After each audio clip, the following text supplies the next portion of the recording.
Hey, folks, welcome back to another episode of the U School Podcast. I am your one and only host, for better and for worse, Scott Schimmel.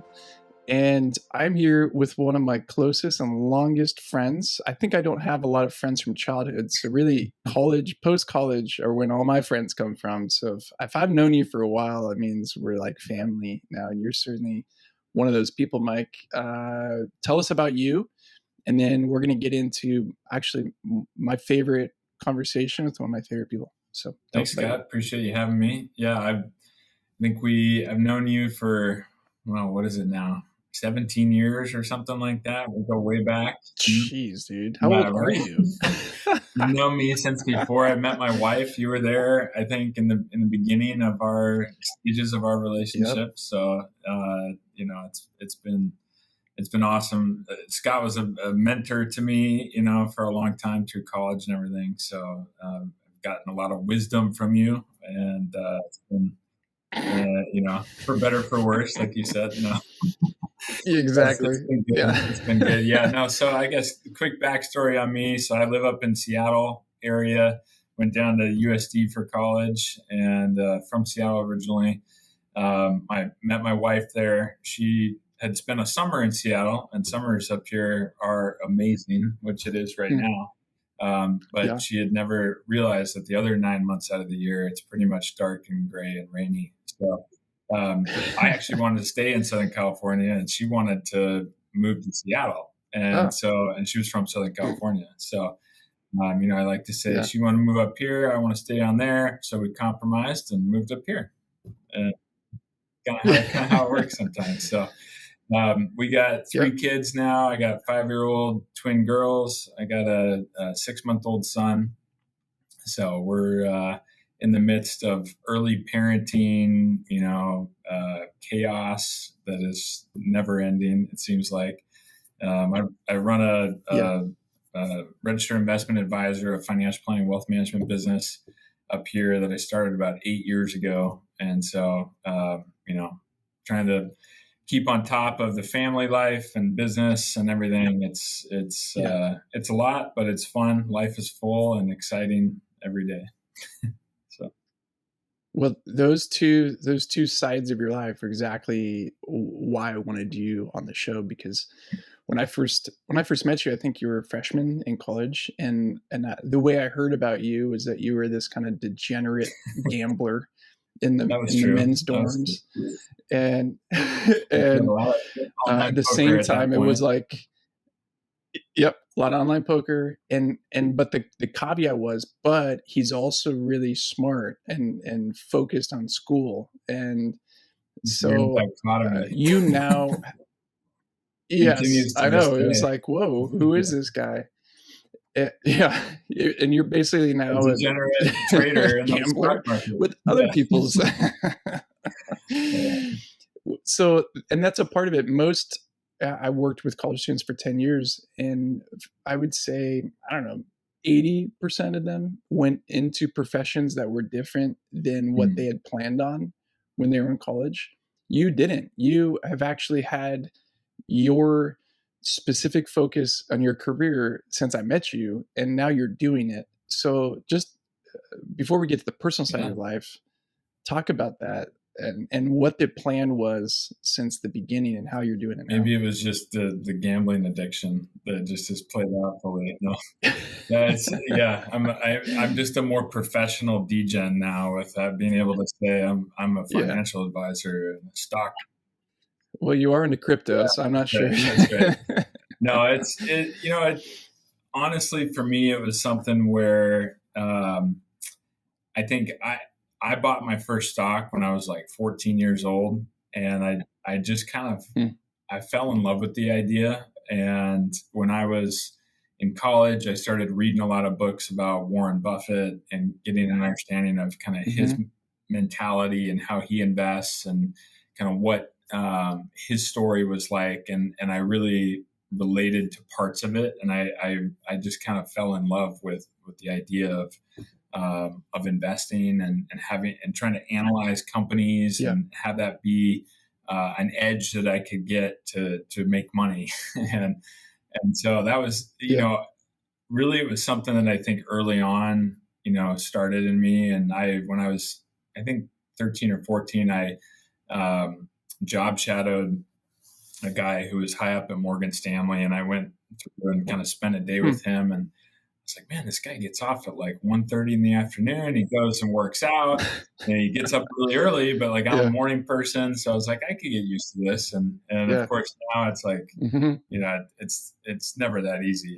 I'm never off at 1:30 in the afternoon. Yeah. But so Yeah. that was kind of where it started, I think, and really wanting to, and I think guys like you challenge me to think bigger than just kind of my mindset of wanting to Hmm. invest and manage money. Of how are you going to actually influence people, and how are you going to use your skill Hmm. sets to make a difference in people's lives.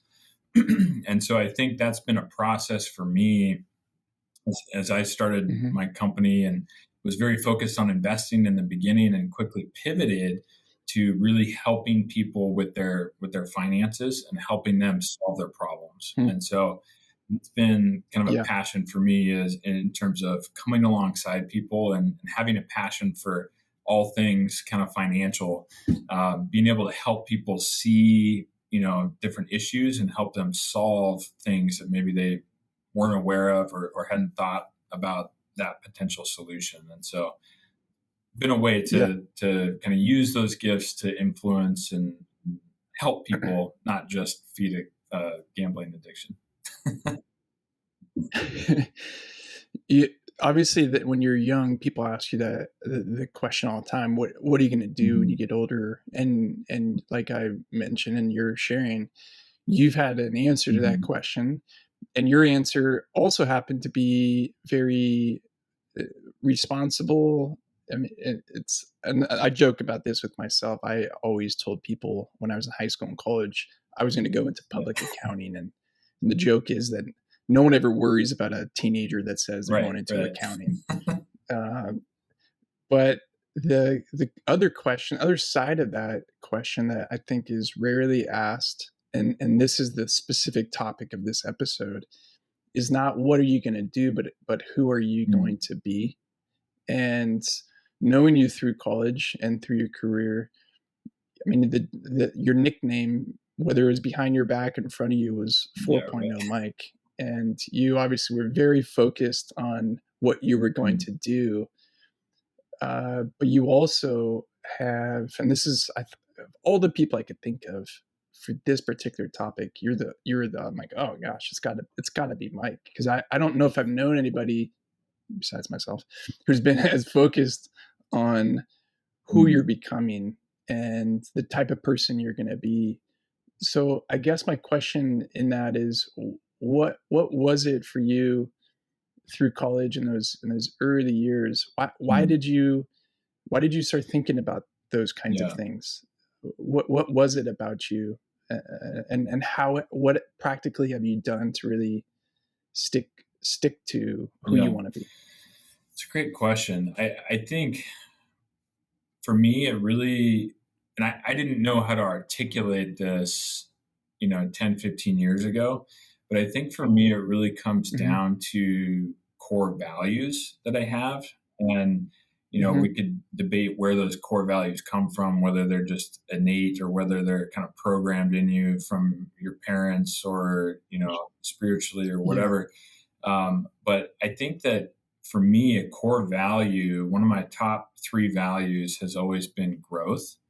And so this Hmm. idea that I want to grow, I want to get better, Yeah. I want to improve, I want to see those around me improve and get better. And so it kind of permeates throughout everything in my life where I constantly feel like I need to be moving forward on a upward Hmm. trajectory towards improvement.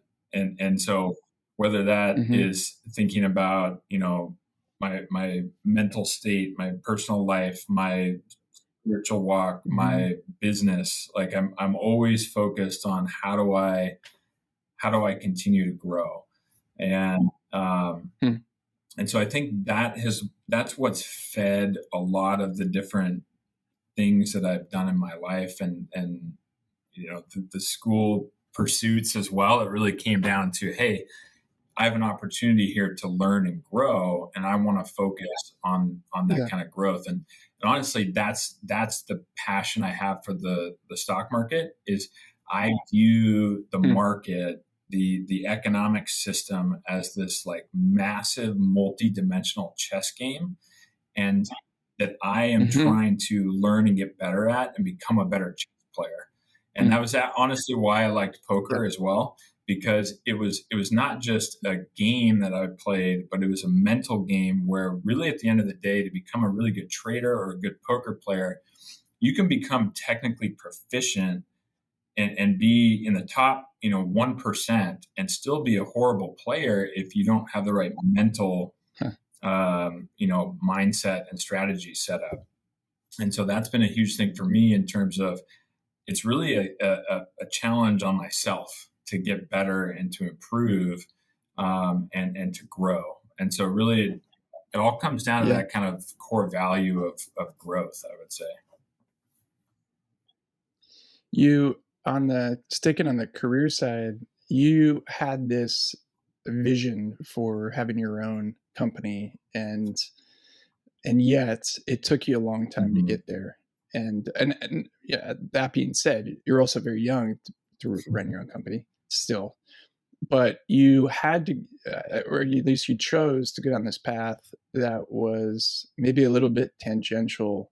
So I guess talk about that, your the early parts of your Yeah. career. And I remember sitting with you over coffees and lunches and stuff, and you're just like, this is not, it's kind of like, this is not what I want to be doing. However, if I can do this right Yeah. and do this well, it'll set me up. So let's talk about that for a Yeah. I second. mean, honestly, again, I probably just have to keep coming back to values, and I'll just be kind of just upfront about it. Like, so my top three values, and most of the time when you hear people talk about values, it's usually like, Yeah. I kind of come from this like Christian lens of like, God, Uh-huh. family, work, Right. friends, then work is often what you hear. It's like, Right. God, family, friends, work. But those Hmm. are people or kind of more proper nouns. And I read a book one time, by Jim Quick, who's kind of a limitless brain expert, and he was talking Hmm. about how, he redefines what it's not Hmm. people, it's concepts. And so for me, my top Hmm. three values are love, which encapsulates like spirituality side, my wife, my kids, family, my Yeah. friends, then growth, and then the third one is freedom Uh-huh. for me. Um, Huh. and so, and they're in that order for a reason. And so if my Yeah. pursuit of growth ever gets in the way of my relationship with my wife or my kids, then I need to be checked a little bit, and I need to make sure that I stay in that with that priority of, hey, there's a higher priority for me than growth. But freedom is really Yeah. my third. And so, that's where that really came from as well, in terms of, Huh. wanting to run my own business, wanting to be in charge of my own schedule.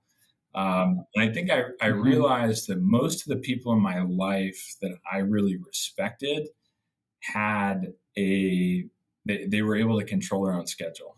And so for whatever reason, Mhm. when I worked at EY and I looked up at these partners who were making, $1.5 million Yeah. a year, and I was like, that looks like, pretty awesome. But I looked at their life and I was like, I don't want your life. Like, your life sucks. Like, you're still Yeah. working 70 hours a week doing auditing, signing off on all these work Right. papers. Like, that's not the life I want.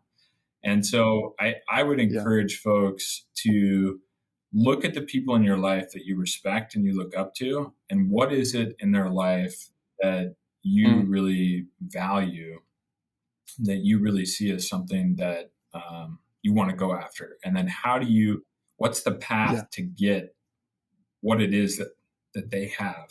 Excuse me. So Yeah. that's kind of where it came from. Yeah. And that's why, I mean, I heavily recruited you to work with me and follow my footsteps. And I was trying to show you how much golf I was playing, how many lunches I was having. and I just couldn't get it. I couldn't really woo Yeah. you over.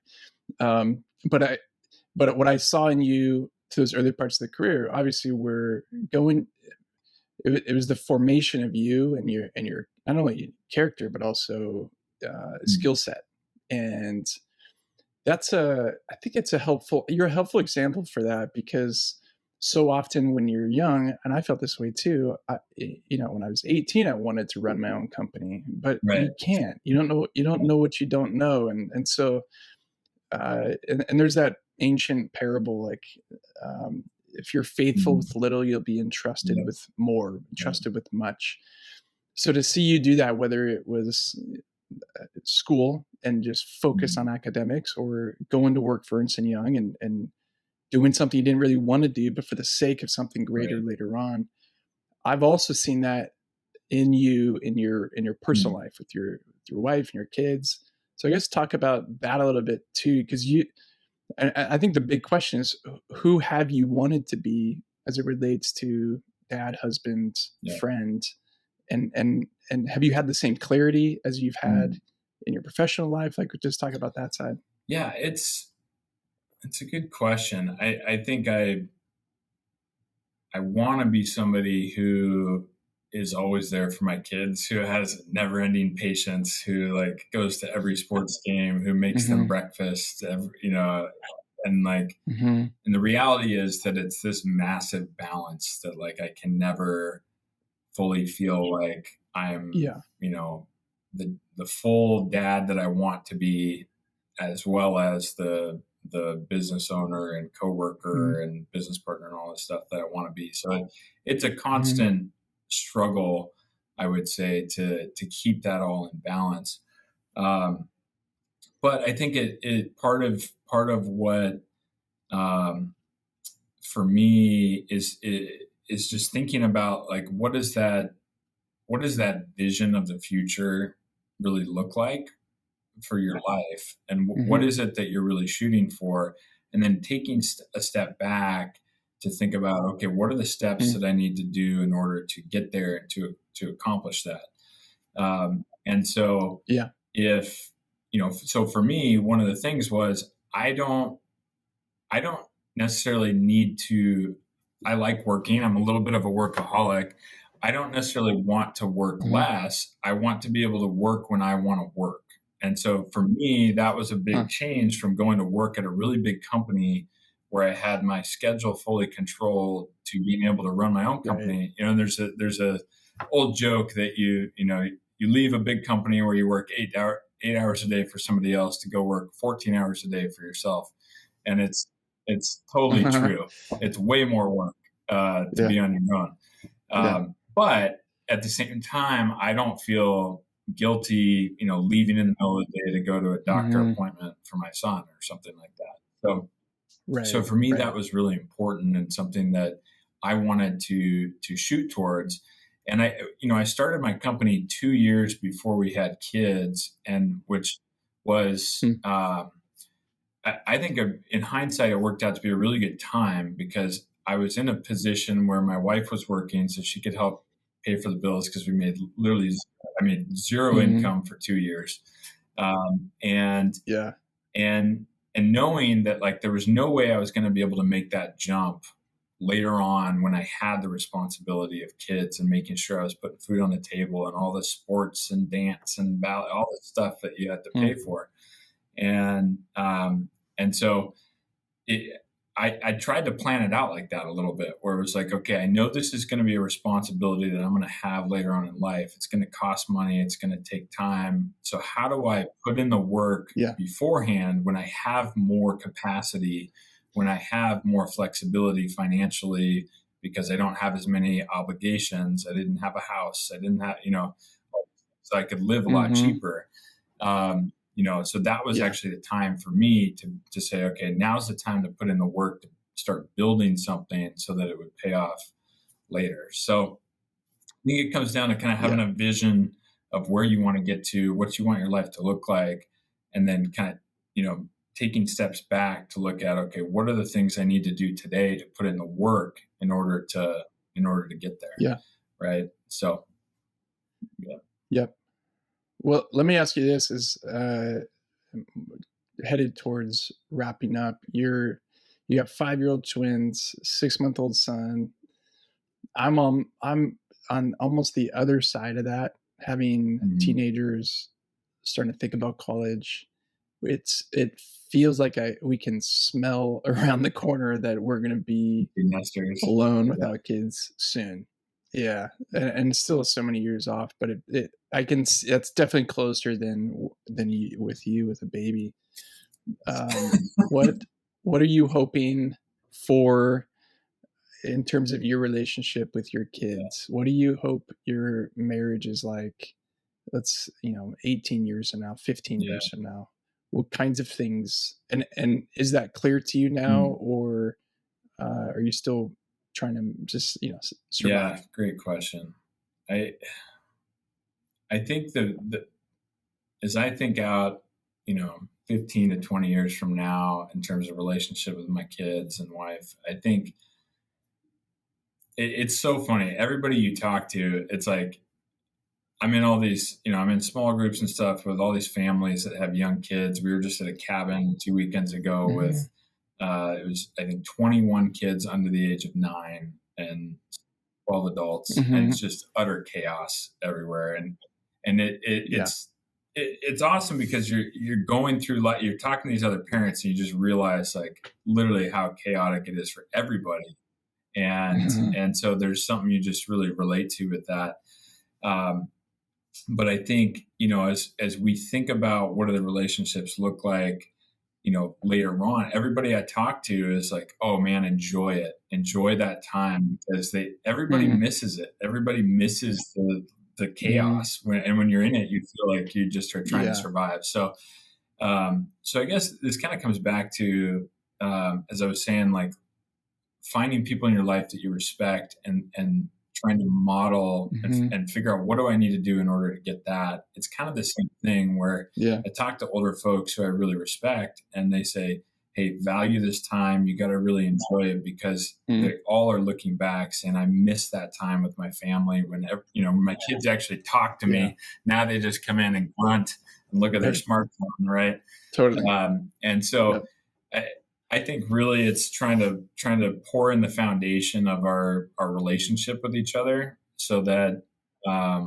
when they do get older, that I feel like I have a friendship with them as well as Hmm. parental relationship where it's like they Hmm. feel like they can be vulnerable with me and really it's like my my core desire at the end of the day is for my kids to know that I love them no matter what and that nothing's going to change that. Hmm. And if they can operate in their life with that as like a core belief deep down inside of them, like I think that's Yeah. then I feel like I've done an okay job.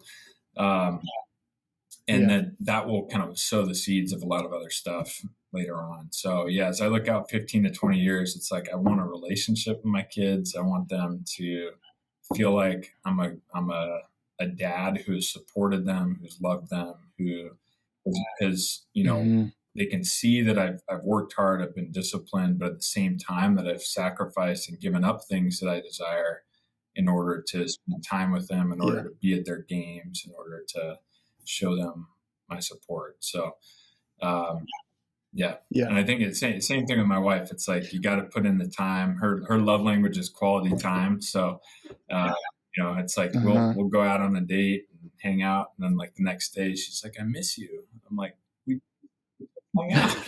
Like, but that's I gotta constantly put in the time so that 20 years from now we're not Yeah. looking at each other going like, "Who are you?" So Yeah. it's a daily grind. It's that old. Uh, the game of inches kind of thing where it's like you add up the inches over the Hmm. course of years and it turns into miles kind Hmm. of thing. It's like that you got to put in the small Yeah. work every day. So, Yeah. And that's what I appreciate about and respect about you. You're very so deliberate about whether it is putting the time in, making the time for that, sacrificing other things for your values. But I know you do things like I do. You read books that are mm, challenging. You journal. You've done therapy. I mean, you do things in the present to be able to become somebody down Mm. the road. And there's a lot of humility in that. Mm. I that's what I think it's so unique. You're so unique in that a lot of people, number one, don't really want to look either in the Mm. mirror or in the future. And I know when I'm not doing well, I escape both of those. I don't want to look at myself, and I don't want to think about the future because it can bring up Right. anxiety. Like I can't control that, or there's no way I'll become that person if I really think about it, unless I face things, Right. unless I get help, unless I get support be challenged and Yeah. uncomfortable. So I think a part of this conversation is this bigger idea of that we've used in U School a lot. You only get one Mm. life. Your life is a story. It's Yeah. telling a story. So what's it Yeah. going to be? And there's a consciousness that we're trying to wake Yeah. up in people. Like you can't control everything. A lot you can't, but there's a lot Yeah. that you can. And in that tension of both, what are you going to do about it? What are you going to Mm. do to lean towards who you Yeah. want to be? So maybe I'll just kind of give you closing Yeah. thoughts on that. What how do you think about that? What's the message you want to I share? used to have until very recently a signed picture of Russell Wilson behind me, and then he got traded to the Broncos, and so I still had it for a long time, and everybody was like, what's happened? Is Russ still cooking in Seattle? I thought he was gone. Like, why do you still have that up? So I've had to take it down. But I used to look at that all the time when I had to make cold calls for a really long time, and I used to look at the picture Ooh. while I was making cold calls and just think about some of the concepts that just either hearing interviews with him um, Mm-hmm. or I read a book by he has a mental coach because he can afford that kind of thing. Hmm. Yeah. And one of the things he always talks about is that his dad always instilled in him, like, why not you, Russ? Why not you? And I think Hmm. that's something I try to come back to a lot when I have a lot of self-doubt or start thinking about, Mm-hmm. if I have kind of this vision for my life, and then there's a self doubt piece that creeps in, is like, you're not going to be able to do Yeah. that. You're not smart enough. You're not hardworking enough. Right. You You don't don't have have what what it it takes. takes. And then I come back to that, like, Mm-hmm. well, why not? Like, why not me? Like, why can't I do Yeah. that? And so I think Uh-huh. that's, I don't know. I would just leave people with that of why not you? Like, Mm-hmm. you can do it. Mm-hmm. Like, everybody who has made it big in any capacity, whatever definition of success you want to call it, Yeah. you learn as you go through things that life kind of that old meme that's like what people think success is. It's just like an arrow up to the right, and what success really is. Mm-hmm. It's Right. messy and Yeah. it's hard work, and it's I remember even just watching The Voice one time with my wife, and then Usher was going to get up and perform, and he was there after Uh-huh. everybody else at like 1 a.m. practicing for this performance Hmm. that he was doing with these, quote Hmm. unquote noobs that were, and Yeah. he was practicing more than anybody else. And I thought, you're Usher, like, you don't have to practice. Why, Right. but no, Right. he was putting in the work. And so I think when you look behind the scenes on any of these people that have been successful, Mm-hmm. Kobe Bryant is a great example. The amount of work Mm-hmm. that he put in behind the scenes, like the first Yeah. one to the gym, like, Yeah. you know, uh, that's what it takes. It's like, it's who are you in the, wee hours in the morning Yeah. when nobody's watching? And that's, Yeah. I come back to that a lot. Why not you? And then if it is going to be me, what do I need to Yeah. do in order to do that?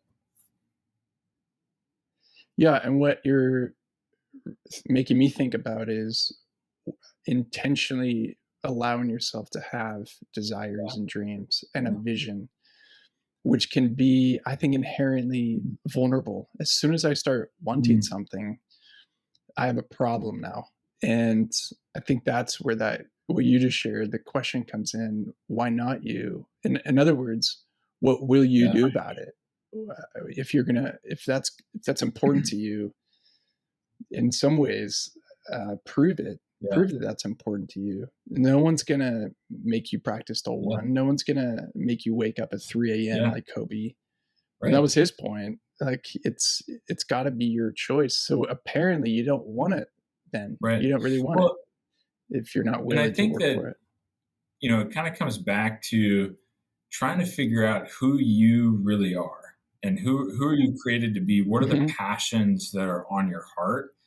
Because if you're going to mhm, live more into who you are, more into what you're passionate about, more into what you're excited about in your life, it's not going to really feel, it's work, but at the same time, like you feel this deep desire to yeah, master it or conquer it. Or maybe this is just me, but like, this is how I feel about the market. Like I want to become a great trader in the market. And it feels like this, like, just deep desire that drives me to constantly be working on it, reading, learning, talking to other mhm, people, trying to get mentors and that side, so it, if you yeah, can try to figure out who you are, what are you created to do and to be, what excites you, what gives you mm, passion, then it's not going to feel like a total burden.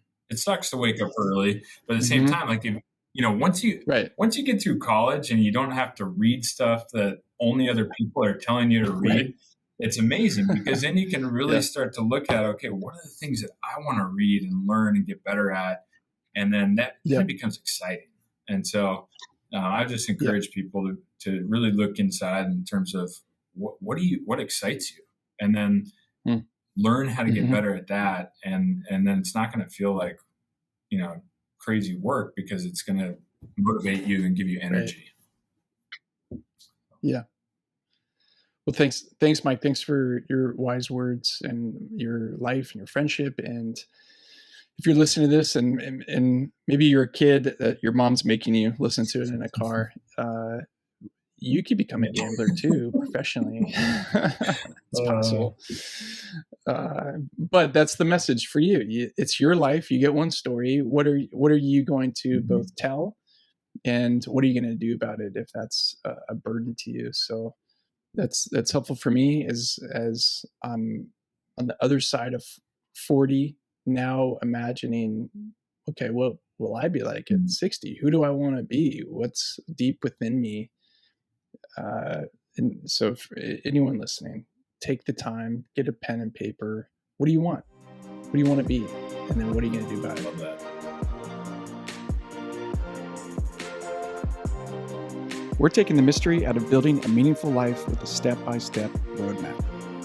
In school, you're taught everything under the sun, from algebra to art history to aerodynamics, but you're not taught how to understand yourself or given the tools to make sense of all the questions life throws your way. Without it, most people will take the path of least resistance, hoping it all just works out someday. That's why the U School is here. For over 10 years, we've been specializing in designing transformative curriculum and learning environments to guide people through life's transitions to find, define, and unleash great stories with their lives. You only get one life, you only get one story. Make sure it's the right one.